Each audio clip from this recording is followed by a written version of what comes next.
Hey! Today I would like to show you how you can transfer files from DOOGEE S95 Pro to Xiaomi device. Firstly, open Play Store on both smartphones, click on the search bar and type Send Anywhere. Then you need to install this free app from this developer and open it on both smartphones.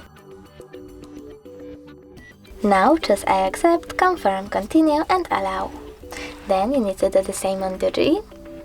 So I accept, confirm, continue, allow. Now choose receive on Xiaomi and send on DOOGEE. Then tap on all of those type of dots and select send. This way you will send all of those files. It will take a long time though, so I will go with this one photo, choose send and click got it. From here we have two ways to connect. You can scan QR code by clicking on the scanning icon on Xiaomi, selecting while using the app or only this time and pointing your camera at the code, but you can also input this key. Following that, select receive and wait.